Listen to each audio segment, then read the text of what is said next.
At narito na naman ang mainit na balita mula sa mundo ng politika. Isang malaking kaguluhan sa politika ang umusbong sa ating bansa matapos ang mga kontrobersyal na pahayag at issue na kasangkot ng Vice Presidente Sara Duterte at President Godinong Norte Jr. Sa mga nakaraang araw, lumutang ang mga ulat na posibleng banta sa buhay ng Vice Presidente na ayon sa ilang mga source ay may kinalaman sa kanyang ugnayan sa Pangulo.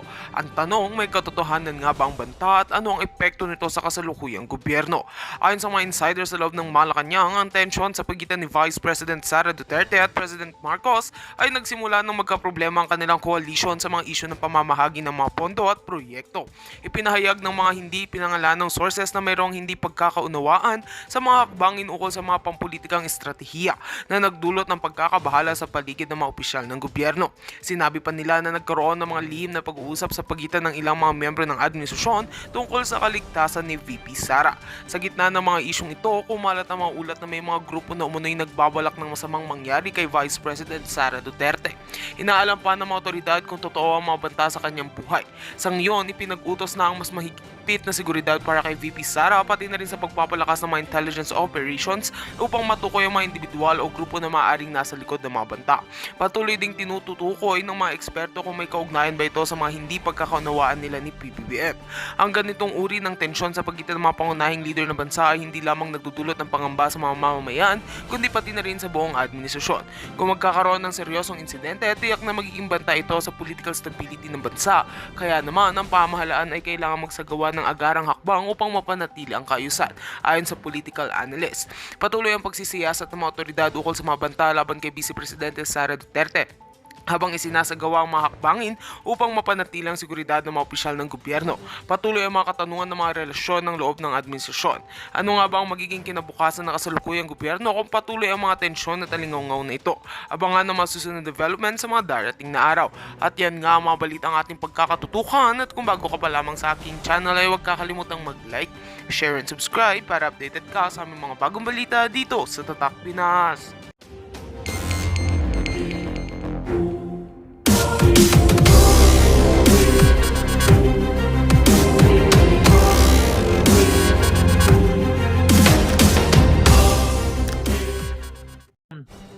Dapat ay imbestigahan yan at pigilan ng Korte Suprema at panagutin lahat. Actually, inano na yan, ang tawag dito, pinipetasyon na yan, nagpa-file na ang camp, I think, ni Congressman Ungab, nila Attorney Vic Rodriguez, para hilingin sa Korte Suprema na ibasura yung ano na yan, vice cam, yung GAA na yan, yung ating budget na binudol ng mga buwakan ng Gines.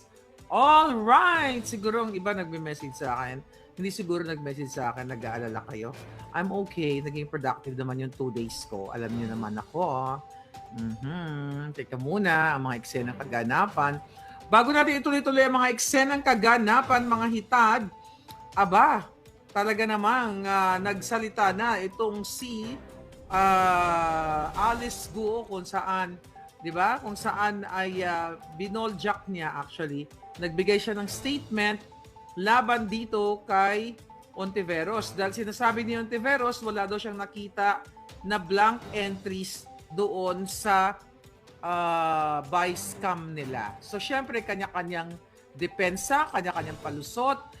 Alam naman natin kung sino ang involved, Senate President, lahat halos dyan na mga tiwali sa Senado, sa Kongreso, lalo na sa Committee on Appropriations, si Bangag, si Lisa Tanas, sila yan. Alam natin, talagang ang gobyerno ni Bangag, ang tina-target ay yung gusto nilang katargetin, katulad mo, katulad ko, katulad ni Pangulong Duterte, ni Inday Sara, at magkakasabwat sila. Kasabwat ng mga kaliwang grupo, magkasabwat ng mga kawatan. Ngayon, recently, dadako na ako dito kay Jed Mabilog na kung saan ang ginawa ng bangag na gobyerno ay binigyan ng executive clemency. Okay. Tignan natin. Alam nyo, ang bobo talaga ng presidential communications, even sa kanilang reporting, malakas maka-fake news. Bakit kamo? Mamaya pakita natin pala. Dahil ang kanilang mga reporters o kanilang pagsusulat, mga bangag din. Yung instead of mabilog ang isulat nila, ang sinulat nila magalong. Mamaya pakita ko sa inyo. I don't know, na-notice o yan.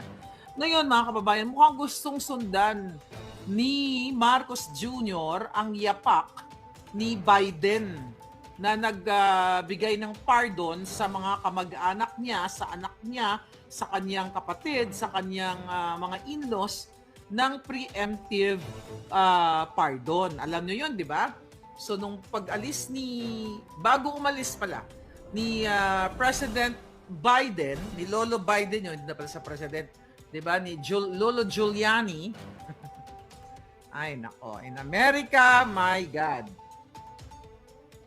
Pinardon niya ang kanyang mga, pinardon ni Lolo Biden, yung mga hindi masyado active sa US politics. So pinardon ni Lolo Biden yung kanyang mga kamag-anak. Ang tawag niya, ang tinatawag na preemptive pardon. Meaning to say, hindi pa nako-convict, hindi pa na-charge yung kanyang mga kamag-anak, wala pang malinaw na kaso, ay pinardon niya na. Mukhang gustong sundan nayapak yan ni Bangag. Pero actually, binasa-basa ko, ay legal pala yan sa Amerika.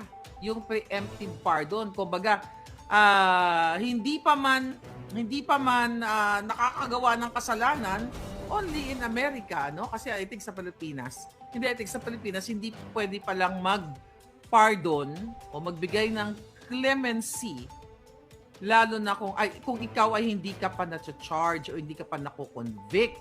Pero ngayon, mga kababayan, yan ang gusto yatang sundan na yapak ni Bangag, ang magpardon ng mga sangkot sa graft and corruption, na charge yung graft and corruption and plunder o kung ano pa. Mukhang nagsisimula na si Bangag. Ayan. Pagkapwa-addict talaga, absuelto agad, sabi ni Rico John Arnold. Okay? Tapos tatakas si Bangag sa Pinas, sabi ni preemptive pardon, tapos tatakas si Bangag sa Pinas, sabi ni June Climaco. So anyway, yun na nga, yun dito sa US, talagang sabi ko nga, nakakaloka, di ba? Wala pang ginagawang kasalanan or ang mga kamag-anak ni Biden, pinardon niya na. Kasi, siguro, naiisip niya, pero ang dahilan nila dyan, kasi daw baka habulin nitong Trump administration for the reason that political retribution. Yun ang dahilan niya. Pero sa akin na naman, kung wala ka namang kasalanan, 'di ba? Wala kang ginawa, wala namang makikita sa iyo eh. 'Di ba? Kung wala kang ginawang kabulastugan, o pati ng anak niya, 'di ba? Yung mga anak niya talaga kita-kita mo sa pictures na talagang napapaligiran ng mga babaeng sandamakmak at with the pulboronic and everything. Actually, mukhang may connect pa nga ito sa kay diyan kay who's that? Yung may property dito sa Malibu. I don't know, nasunog na ba yung property niya ni Chandiraman? Was it Chandiraman? No, yung may pampajarbog. Si Amit. Yeah. Yung, di ba, remember that article na nirentahan ni Amit Chandiraman, ni Hunter Biden, yung property ni Amit Chandiramani dito sa Malibu. Di ba si Amit Chandiramani, yung nahulihang pampasarbog dyan, na inabsuelto ni Lisa Tanas. You know what I mean? You know that story? Then parang may connect. But anyway, hindi na ako masyado dadako doon. Pero I'm just trying to connect the dots. Ngayon, yun nga, dito sa Amerika, nakakaloka. Wala pang kasalanan, pardo na. Ngayon, si Jed Mabilog ay pinardo ni Bangag. Tignan natin ang article nila. Ang article ng mga Bangag. Mga kababayan, tignan nyo yung article na yan. Kung gaano katanga, gaano ka Shonga Bells. Okay? Tignan natin. Nakikita nyo, di ba? Ang sabi dyan ng Presidential Communications, President Bangag Marcos grants ex-Iloilo City Mayor Mabilog Executive Clemency. Ang sabi dito, President Marcos Jr. has granted executive clemency to former Iloilo City Mayor Jed Mabilog, Jed Patrick Mabilog, citing his long-standing commitment to good governance and the numerous awards and recognitions Iloilo City received under his leadership. O, di ba? Talagang sinasalpak sa taong bayan na, kaya pinardon kasi may mga award, ek. O, sabi dito, given former Iloilo City Mayor Jed Patrick Mabilog's long-standing commitment to good governance, coupled with awards and recognition received by Iloilo under his leadership, President Bangag granted Mabilog's petition for executive clemency in connection with his administrative case, thereby removing the penalties or disabilities resulting from such case. Sabi ni Bersamin. Basahin niyo to kung gaano katanga to. Nakita niyo ba ito mga to? Lalakayan ko lang The Office of the Ombudsman dismissed Magalong on October 23, 2017 for violating section Nakita nyo yan? Nakita nyo kung gaano ka-bobo? Itong mga writer dyan sa Presidential Communications, mga buwaka ng ina nyo, hindi nyo matama yung inyong balita. Fake news kayo, mga yawa kayo. O, paano naging mabilog ang Magalong? O siguro yung writer habang nagsusulat nito, o baka si Cesar Chavez ang nagsusulat nito, ang iniisip mo si Mayor Magalong na nagbibigay ng mga expose o matapang na pananalita na ang gobyerno ni Bangag, ang Congress, lahat mga kawatan kayo. Kaya tignan yung nasulat nyo. Imbes na si Mabilog, si Magalong. O sabi dyan, napakalat nyo nga palang gawin yung katawa-tawa tong mga hudas na ito. The Office of the Ombudsman dismissed Magalong on December 23, 2017 for violating Section 3H of Republic Act 3019 as implemented by the Department of Interior and Local Government. So, chinek natin yan to make sure na baka si it's about Mabilog. Paano napunta dyan si Magalong? So, tinignan natin, there was a report on October of 2017, October 2017, sa Philippine Star, October 26, Iloilo Narco Mayor sacked. Okay, hindi naman si Mayor Magalong ang isinako, di ba? Oh, di ba? So ngayon, mga kababayan, dahil ang reason niyan, unang-una, pinangalanan niya ni Pangulong Duterte na kasama sa narco list. Then, yung report ay yung kaso niya sa ombudsman na sinasabi diyan ay hindi niya maipaliwanag yung kanyang income na biglang lumobo ng 9 million pesos sa kanyang salin. Hindi natin babasahin yung buong balita, yung pinaka-importante lang. So ngayon, mga kababayan, ang question ko sa inyo, balikan natin to. The Office of the Ombudsman dismissed Magalong on October 23, 2017 for violating Alright. Okay, Section 3H of RA 3019 prohibits public officers from having financial interest in business, contract transaction which they participate in their official capacity. These imposed included dismissal from service with accessory penalties and bar reemployment. The others stem from a complaint filed in 2013 by Manuel Mejorada. Ito, nakakulong ito si Manuel Boy Mejorada. 'Di ba? Kawawa ditong tao. So, the former provincial administrator of Iloilo, alleging dishonesty, grave misconduct related to awarding of a government contract to a towing service firm in which the former mayor and former Iloilo City Council had a vested interest.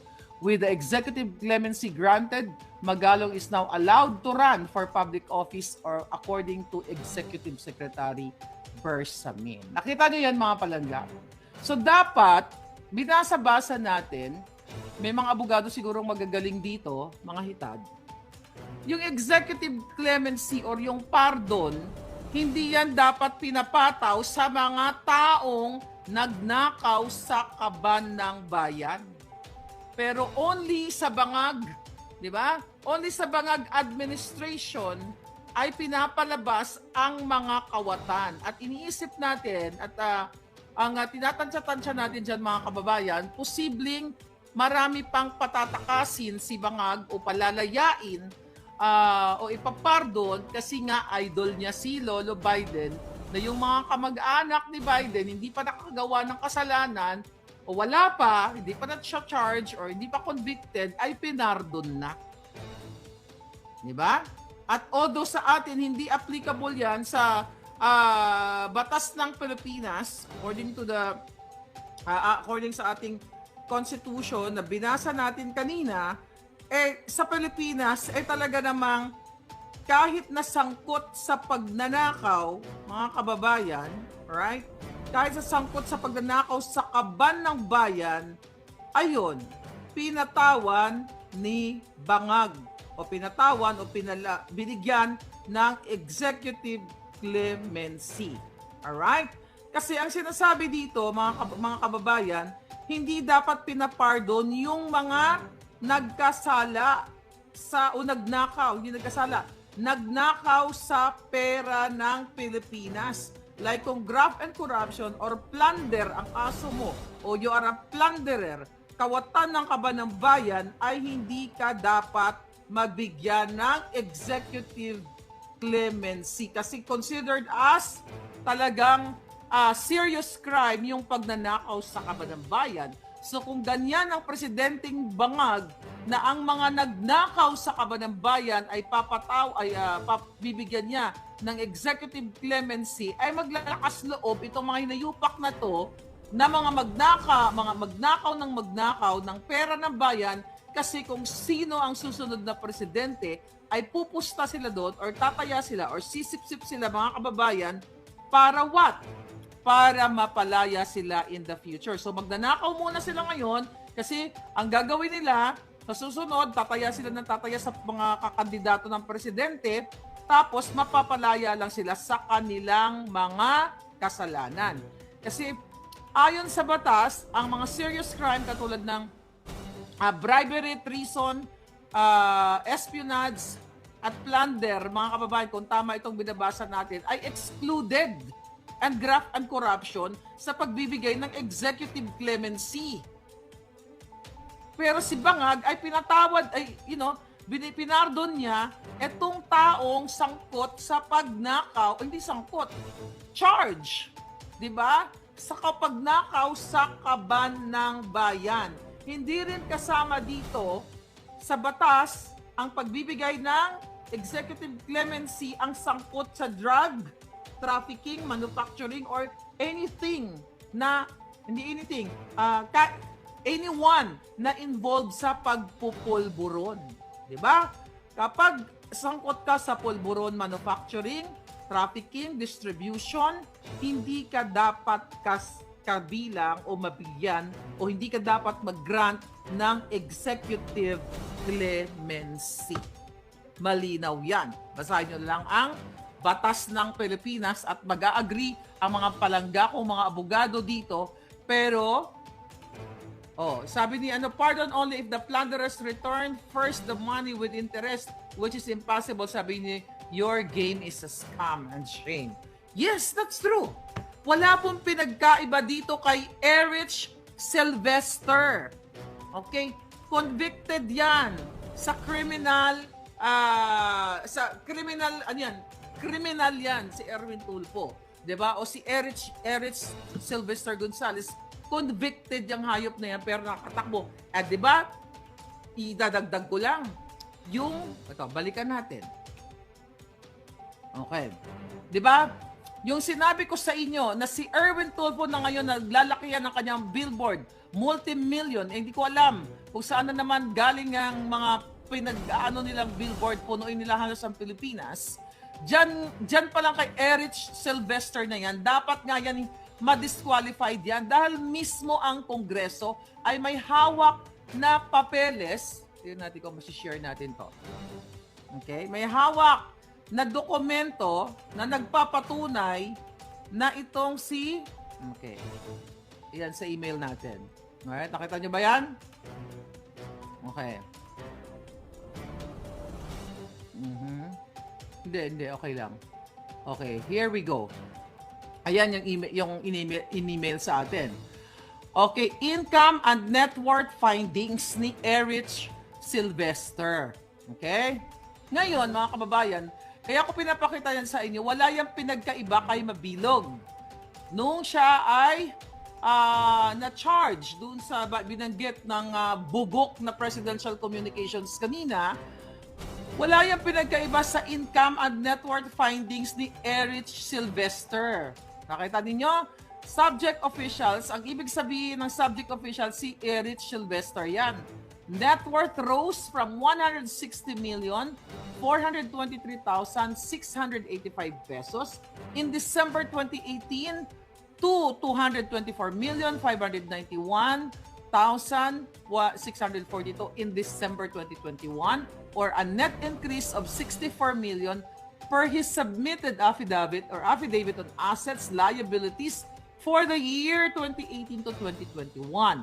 However, his cumulative professional income or after income tax per his submitted BIR annual tax return for fiscal years 2018 to 2021 amounted only to 4,149,288,000.85 cents, resulting in an unaccounted increase of 60 million.